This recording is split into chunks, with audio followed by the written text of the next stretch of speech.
Cette semaine, Destination Francophonie vous emmène au Cambodge.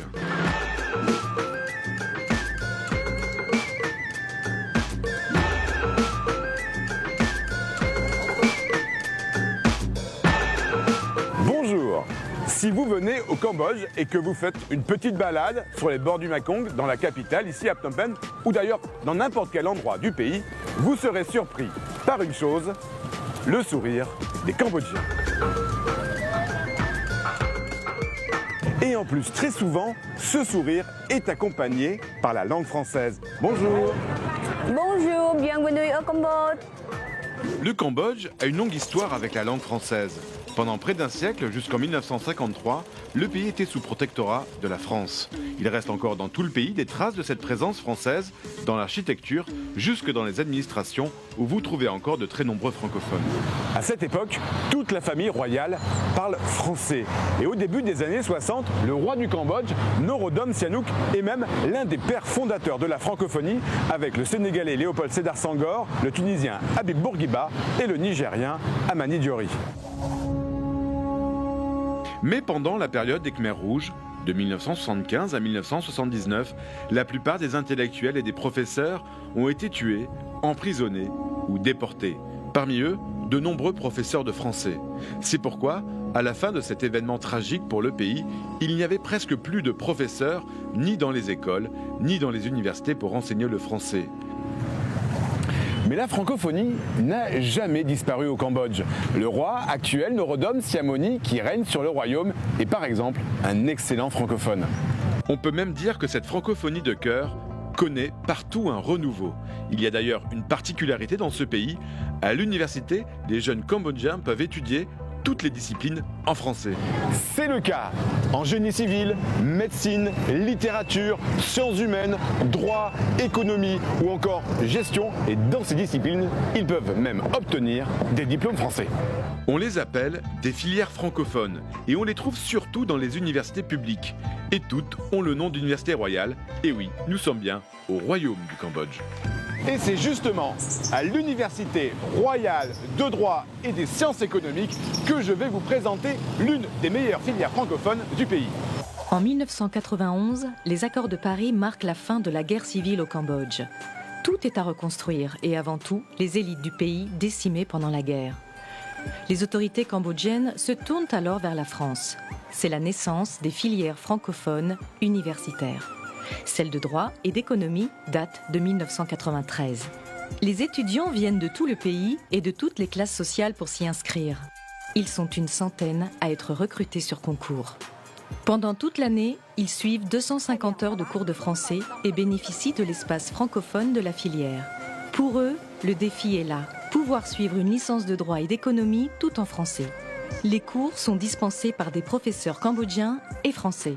Les étudiants peuvent poursuivre leurs études en master pour obtenir le diplôme en droit ou en économie proposé par un consortium d'universités françaises et belges. Nitikar est un pur produit de cette filière francophone. Après avoir obtenu un master en France, elle revient au Cambodge, embauchée dans un prestigieux cabinet d'expertise juridique où elle donne des conseils en droit des affaires. Elle est même devenue avocate au barreau du Cambodge. Mais Nitikar n'a jamais coupé les liens avec la filière qui l'a formée. Bien au contraire, elle continue plusieurs fois par semaine à dispenser des cours de droit aux étudiants. Elle est aussi devenue la présidente de l'association des anciens étudiants de la filière qui se retrouvent régulièrement de manière conviviale. Ces francophones qui occupent aujourd'hui des postes clés dans l'administration ou dans les entreprises poursuivent cette relation positive du Cambodge avec sa francophonie. Bonjour Nitikar. Bonjour Yvon. Qu'est-ce que ces études dans cette filière ont changé dans ta vie professionnelle et personnelle? Je vais commencer d'abord pour ma vie personnelle. Ici, j'ai fait beaucoup de bons amis cambodgiens, bien sûr, dans la filière, parce qu'on a fait 3 ans ensemble dans la filière de droit. Et ce sont des bons moments et de bons souvenirs dans ma vie. Et par rapport avec ma vie professionnelle, bien sûr, déjà le droit, et on fait en français, c'est un atout professionnel. Je suis très fière de ma choix avec la filière spéciale de droit ici. J'encourage les gens de faire double diplôme et je trouve c'est exceptionnel qu'on peut avoir un diplôme en droit cambodgien et en plus un diplôme en droit français, qu'on n'a pas besoin d'aller en France pour avoir ce diplôme. Et après, quand on voit qu'on a 2 diplômes dans notre main, on peut facilement trouver un travail. Alors maintenant, je vais rencontrer 2 étudiantes de la filière, une française et une cambodgienne. Mais avant ça, je vais faire quelques échanges avec le vice-doyen de la faculté de droit et lui aussi, il est francophone. Oui, je suis francophone. Estelle et Vechai sont 2 étudiantes de la filière de droit. L'une est cambodgienne, l'autre est française. Estelle fait partie de ces dizaines d'étudiants français qui ont décidé de faire un master de droit au Cambodge. Elle aide aussi les étudiants cambodgiens à se préparer aux épreuves du concours d'éloquence en français. Bonjour Estelle, bonjour Vechai. Bonjour. Estelle, pourquoi tu as décidé de venir étudier le droit ici dans cette filière? Pour l'approche internationale, on a l'habitude en France d'avoir une approche très théorique du droit des affaires internationales. Et venir au Cambodge, c'était l'occasion d'avoir une approche pratique grâce à des stages en cabinet d'avocat ou en entreprise. Ce qui m'a surpris, c'est principalement la motivation des étudiants, leur capacité à travailler en français et à s'entraider.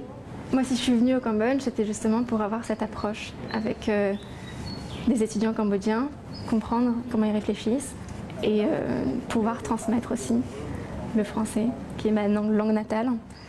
Et ce concours d'éloquence, c'est très enrichissant pour eux. Donc si on peut les aider, c'est avec plaisir qu'on le fait. Et toi Vechai, pourquoi tu as décidé de suivre ces études de droit ici? Parce qu'en fait, je suis très passionnée avec la langue française et c'est une langue très belle, très diplomatique. Si vous parlez français, vous comprenez ce que la mentalité des Français, ce que c'est la philosophie des Français, l'humour, quelque chose comme ça. Et justement, une autre langue nous mène à une autre perspective. Pour vous expliquer pourquoi ces filières sont si importantes pour la francophonie au Cambodge, je vous emmène à l'Institut français. On va rencontrer Lucille Seguin. Venez.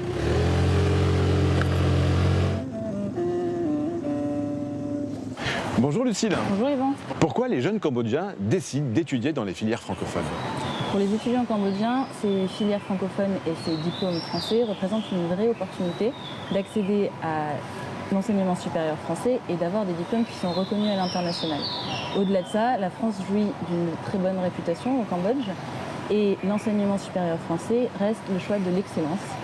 Donc les étudiants qui n'ont pas forcément les moyens de partir étudier en France peuvent être diplômés par la France au Cambodge. Si vous souhaitez en savoir plus sur la filière francophone droit, économie, gestion, Rendez-vous sur notre site internet. Nous, on se retrouve la semaine prochaine pour une nouvelle destination. D'ici là, du Cambodge, je vous souhaite une très bonne semaine à tous sur la planète francophone.